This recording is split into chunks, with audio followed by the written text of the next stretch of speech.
En 1985, dans l'émission The Tonight Show, Oprah Winfrey s'est vue infliger un moment d'humiliation par la présentatrice américaine Joan Rivers. Tout se passait plutôt bien, jusqu'à ce qu'elle lui pose une question sortie de nulle part. But you went into beauty contest. They tell me you're a beauty contest winner. Yeah, I'm 50 pounds ago or so. Yeah, but so what'd you win? Well, I won the Miss Fire Prevention contest. Was that a Miss who? what? Fire Prevention. So how'd you gain the weight? I ate a lot. Durant cette émission, Oprah lui confie avoir tout essayé pour perdre du poids, toutes sortes de régimes, et elle lui donne un chiffre précis de kilos qu'elle aimerait perdre. La présentatrice lui répond « Vous devriez perdre encore plus !» sans parler des allusions à des cochons et toutes sortes de choses humiliantes. Est-ce que ce type d'humiliation vous paraît familière? Dans cette vidéo, on va voir ensemble pourquoi il est si difficile pour les femmes de faire la paix avec leur physique et de s'aimer telles qu'elles sont, et comment passer d'une dévalorisation permanente par soi et par les autres à juste l'amour de soi.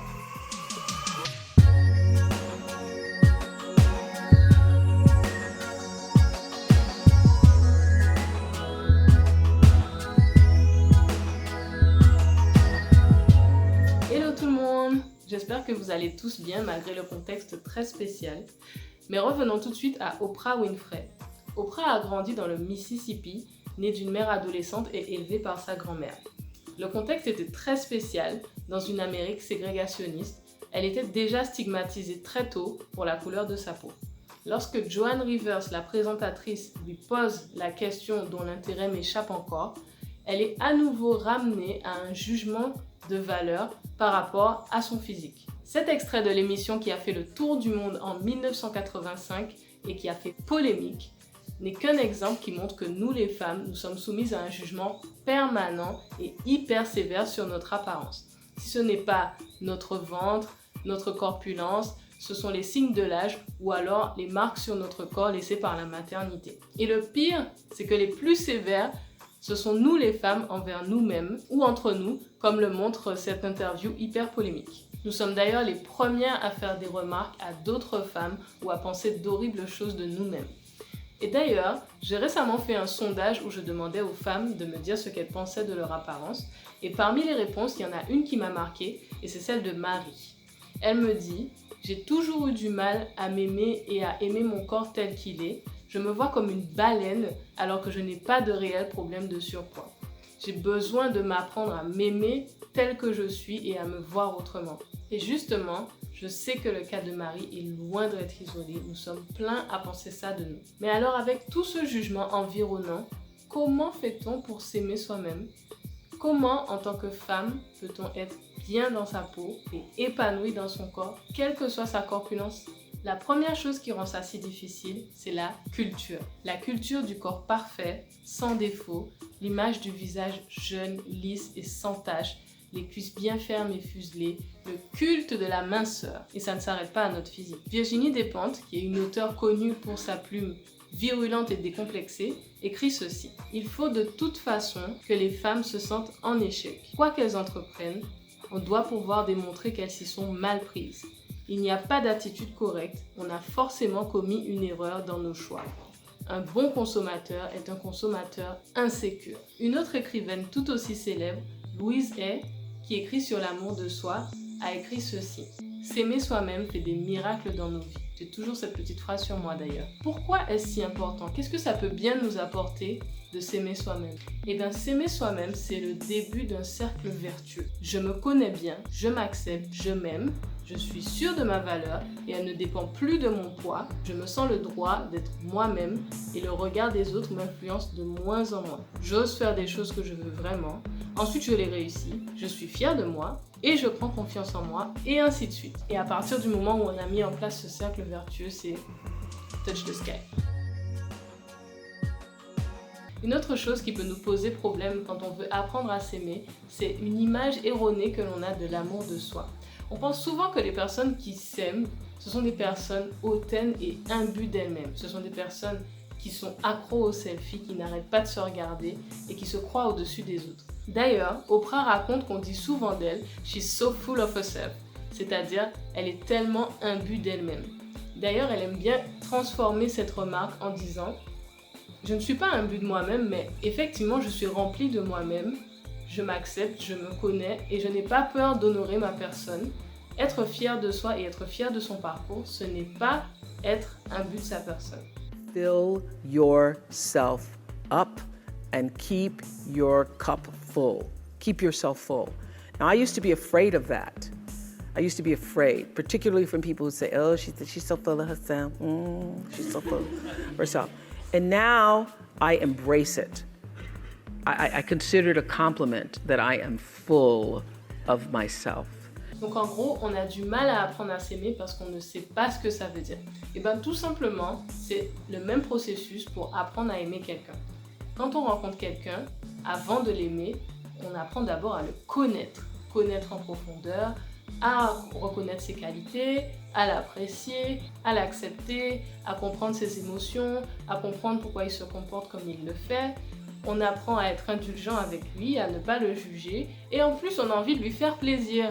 Et ben c'est pareil avec soi-même, il faut passer par toutes ces étapes pour apprendre à s'aimer. En fait, l'amour de soi n'a rien à voir avec une passion, c'est plutôt une simple amitié. Christophe André, le célèbre psychiatre, dans son best-seller Imparfait, libre et heureux, nous décrit les caractéristiques de la relation que nous devrions entretenir avec nous-mêmes, qui est plus proche d'une relation amicale. Elle se caractérise par l'exigence, donc on a un certain niveau d'exigence dans la relation avec les personnes qu'on côtoie, la présence, on est présent pour eux, on est à leur côté, et la tolérance, on est tolérant vers eux, même s'ils font des erreurs, même s'ils ne se comportent pas toujours comme on l'aurait espéré. Mais du coup, ces caractéristiques, ça correspond à la relation qu'on devrait rechercher avec nous-mêmes. C'est une relation empreinte de bienveillance, d'acceptation et d'estime, comme on estime les autres personnes. C'est ce qu'on devrait rechercher dans une relation avec soi-même. So I'm not asking for the roles that you play as a daughter, as a friend, as a sister. You're going to be a lawyer, you're going to teach, you're going to be a pharmacist. I'm asking the bigger question of who am I? Who am I really? Dans beaucoup de ses discours, Oprah Winfrey parle beaucoup de se connaître. Elle invite souvent à se connaître en profondeur. Mais dans cette société, on n'est pas vraiment encouragé à explorer ce que nous sommes en profondeur au-delà d'un corps imparfait. Dans l'exemple précédent, on a vu qu'avant d'aimer qui que ce soit, c'est important d'apprendre à connaître la personne. Dans la même idée, nous aussi, on doit apprendre à mieux se connaître avant de pouvoir s'accepter et ensuite s'aimer. Dans l'idée de se connaître en profondeur, bien au-delà de juste mon âge, mon métier, le nombre d'enfants, etc., voici quelques questions qu'on peut se poser. Qu'est-ce que je pense de moi? Qu'est-ce que je pense de mon corps? Est-ce que mes complexes viennent vraiment de moi? Ou alors est-ce que j'ai en mémoire quelques remarques qui m'ont blessée? Est-ce que je me sens intimidée quand je vois des femmes qui paraissent plus attirantes que moi ou plus intelligentes? Est-ce que ça réveille des insécurités chez moi? Est-ce que j'ai quelque chose en moi qui n'est pas guéri? Une blessure qui m'empêche de m'aimer pleinement et d'être aussi épanouie que je le voudrais? Est-ce que c'est une relation qui s'est mal passée? Est-ce que quelque chose a laissé en moi une blessure qui n'est pas guérie? Mais aussi, quelles sont mes qualités? Pourquoi les gens qui m'apprécient m'apprécient? Quelles sont mes victoires, mes accomplissements ou mes dons? Qui est-ce que j'ai aidé et à qui j'ai apporté beaucoup de soutien? Qui est-ce qui m'a témoigné de la reconnaissance et pour quelles raisons? Quels sont les atouts de mon physique? Qu'est-ce que j'aime bien chez moi? Donc au final, se connaître, c'est tout ça. C'est vraiment se connaître en profondeur. Et souvent, on est happé par le tumulte du quotidien. On n'a pas le temps ou on ne prend pas le temps de faire le point sur soi et de se recentrer. Ou alors parfois, on n'a pas envie parce qu'on sait qu'on va découvrir des choses et qu'on va se rappeler des choses qui sont désagréables. Alors qu'en fait, c'est nécessaire. Donc se connaître, c'est savoir qui je suis, quelles sont mes valeurs, qu'est-ce que j'aime dans ma situation et qu'est-ce que j'aime moins, qu'est-ce que j'ai envie de changer.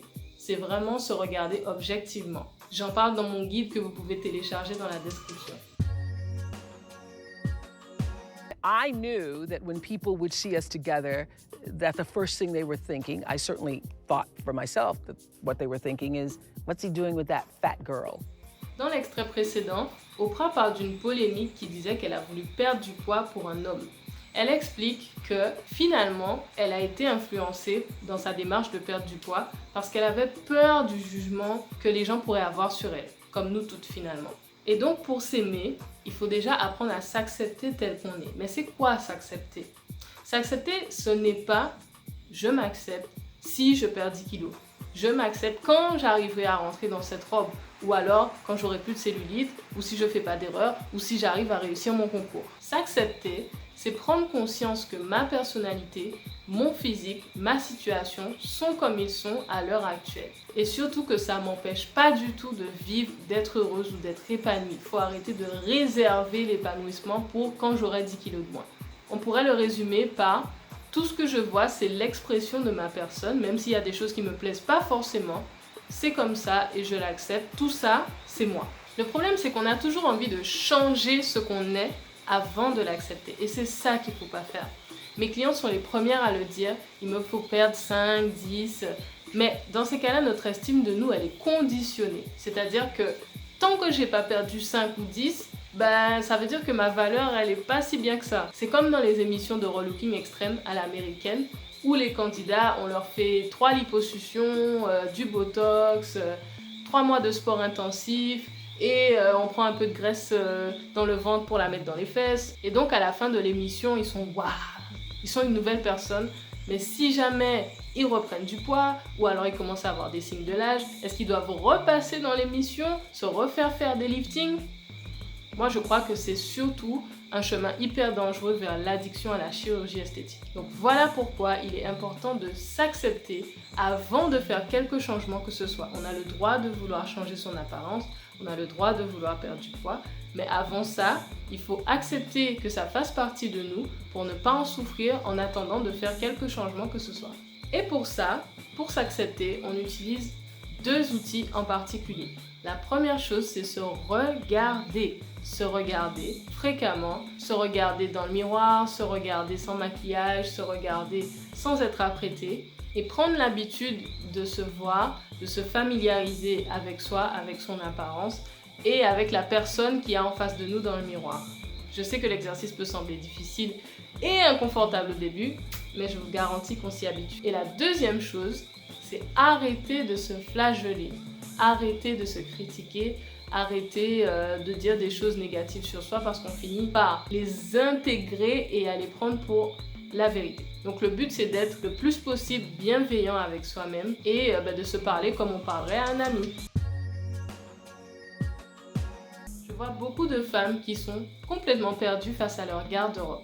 Surtout quand on a pris quelques kilos, parfois on ne sait plus comment s'habiller, on ne sait plus ce qui nous va et d'ailleurs certaines me disent que rien ne leur va mais c'est pas vrai. On ne sait pas quoi choisir et finalement on est tellement perdu qu'on finit par perdre l'habitude, on commence à se laisser aller et on perd le plaisir qu'on avait à s'apprêter et à prendre soin de soi. Et c'est dommage parce que c'est un super outil pour apprendre à s'aimer. Les vêtements par exemple sont des alliés précieux qui doivent être choisis de façon à nous mettre en valeur et à nous aider à nous sentir bien. Prendre soin de soi et prendre soin de son apparence, parfois c'est mal vu, mais c'est pas superficiel, c'est pas du narcissisme, c'est déjà prendre soin de sa personne et ensuite accorder ce que je suis à l'intérieur avec ce qu'on voit de moi à l'extérieur. C'est de l'alignement, c'est de la cohérence et plus on est aligné entre l'intérieur et l'extérieur et mieux on se sent. On reflète une image qui est vraiment nous et on est vraiment à l'aise.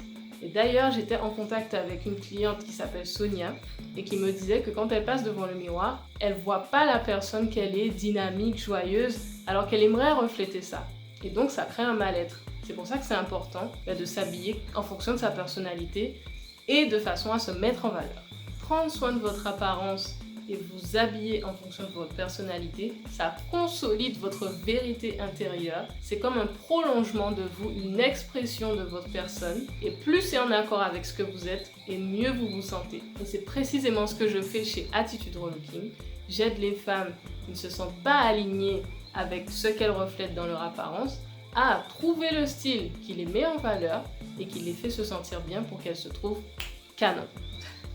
So my definition of a good human is one who has learned to love himself, herself, in such a way that they can give that love overflowing to their neighbors. Dans l'extrait qu'on vient de voir, Oprah nous parle d'amour de soi comme dans beaucoup de ses discours.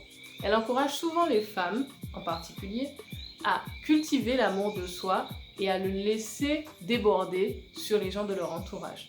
Elle sait l'importance de bien se connaître et de bien être sûre de sa valeur, elle qui a connu des épreuves très difficiles.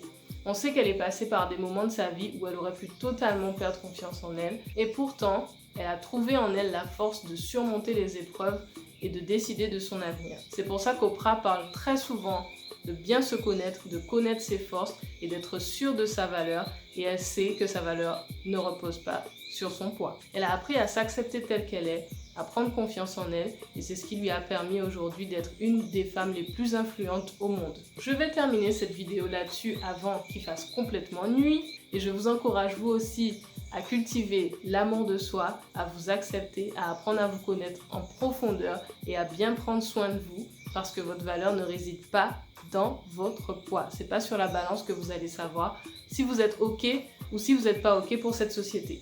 Donc je vais vous laisser là-dessus. N'hésitez pas à télécharger le guide qui est dans la description ou alors à faire le quiz dont j'ai parlé dans la vidéo. Et en attendant la prochaine vidéo, prenez soin de vous!